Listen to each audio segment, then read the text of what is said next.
दोस्तों नमस्कार। मैं हूं राकेश कुमार। आप देख रहे हैं मत अभिमत।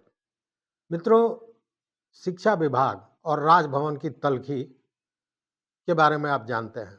लगातार के पाठक जो शिक्षा विभाग के अपर मुख्य सचिव हैं, राजभवन के काम में अड़ंगा लगाते रहे हैं, ऐसा कहा जाता है।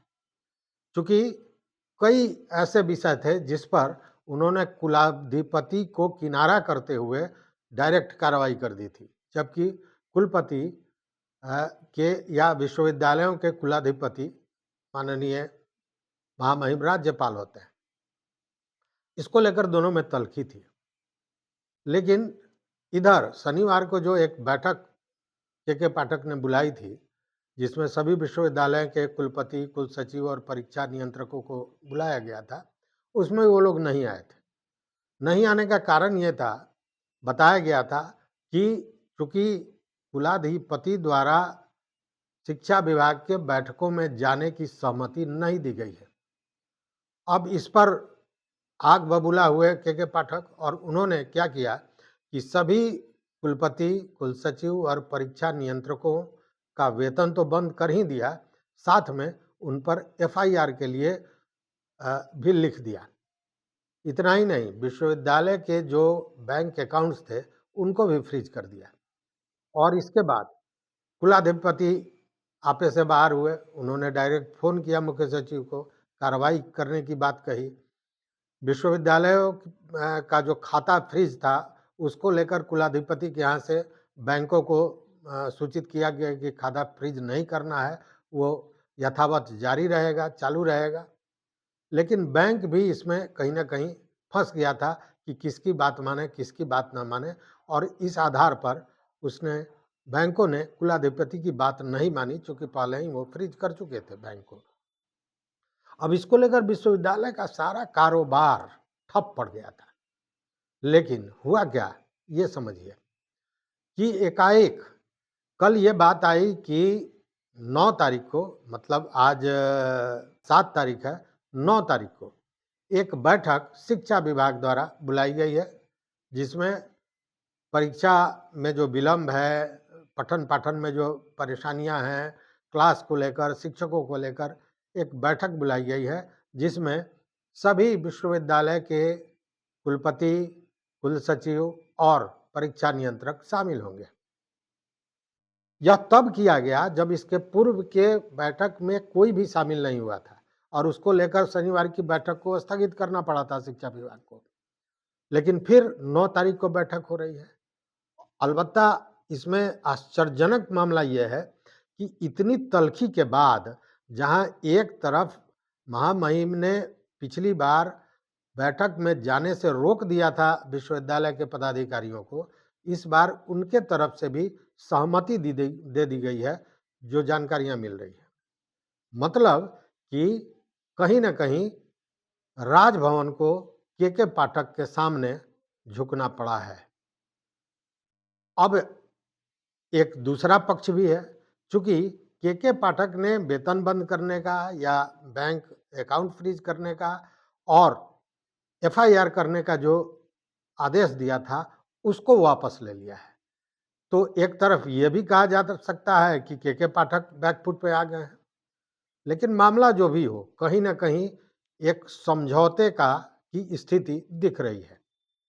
अब बैकफुट पे राजभवन आया है या के पाठक, यह कहना मुश्किल है। लेकिन राजभवन को इतना समझ तो आ ही गया है कि के पाठक एक पदाधिकारी अगर इस तरह सीधे आमने सामने खड़े हो जाते हैं, दो दो हाथ करने के लिए राजभवन से, तो इसके पीछे कारण तो बहुत होगा और ताकत भी कहीं से मिल रही होगी। जैसा पिछली बार जब शुरुआती दौर में, पहली बात याद कीजिए, जब विश्वविद्यालय के मामले में कुछ लोगों का वेतन बंद किया था के पाठक ने, उसके बाद में इसको लेकर महामहिम राज्यपाल बहुत बिफरे थे, गुस्साए थे, और उसी दौरान एक फंक्शन में, संभवतः शिक्षक दिवस के दिन, उन्होंने नीतीश कुमार की हाजिरी में, उनके वो बैठे हुए थे और उनके सामने ये कहा था कि एक पदाधिकारी है जो राजभवन की बात को नहीं समझता है, कुलाधिपति के मामले में कहीं न कहीं हस्तक्षेप कर रहा है, लेकिन ये ताकत आई कहाँ से? कहीं न कहीं से उसको ताकत दिया जा रहा है। उनका इशारा नीतीश कुमार की तरफ था और यह भी कहा कि अगर राजभवन अपने पे उतर आए तो समझ में आ जाएगा सबको, का मतलब धमकी भी एक तरह से उन्होंने दी थी। लेकिन भीतर की बात यह है कि सभी जानते हैं कि नीतीश कुमार वो जिनसे खुन्नस हो जाए उसको वह माफ़ नहीं करते हैं। वो माफ़ नहीं करते हैं किसी भी स्थिति में और उस पर उनकी चोट तब तक जारी रहती है जब तक वो नेस्तनाबूत ना हो जाए। और ऐसा ही कुछ राजभवन को अब समझ में आने लगा है। चूँकि नीतीश कुमार ने वहाँ तो उसका प्रतिकार नहीं किया, लेकिन उसके बाद से लगातार के पाठक द्वारा कुलाधिपति के मामले में या यूँ कहें कि विश्वविद्यालय के मामले में लगातार वो हस्तक्षेप करते रह गए। और ये बात अब समझ में कहीं न कहीं राजभवन को भी आने लगी है और यही कारण है कि समझौते का कहीं न कहीं खेल हुआ है, बातें हुई हैं और उसके बाद ही इस तरह का ये मामला सामने आया है कि राजभवन ने भी बैठक में शामिल होने के लिए विश्वविद्यालय के पदाधिकारियों को सहमति दे दी और दूसरी ओर जो के पाठक हैं, उन्होंने अपने पुराने आदेशों को, जिसमें एफआईआर का मामला था, बैंक अकाउंट फ्रीज करने का मामला था, उसको भी वापस ले लिया।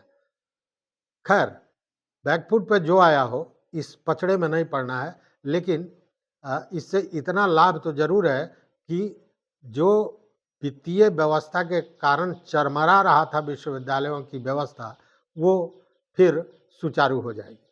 तो इस वीडियो में बस इतना ही।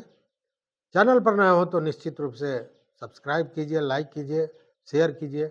इसमें आपका कुछ भी खर्च नहीं होता है और हमको उससे सहायता मिलती है। सारे मामले में आपका क्या विचार है, यह भी ज़रूर बताइएगा। अपना मत, अपना एडवाइस ज़रूर दीजिएगा हमारे कमेंट बॉक्स में। देखते रहिए मत अभिमत। बहुत बहुत धन्यवाद, बहुत बहुत धन्यवाद।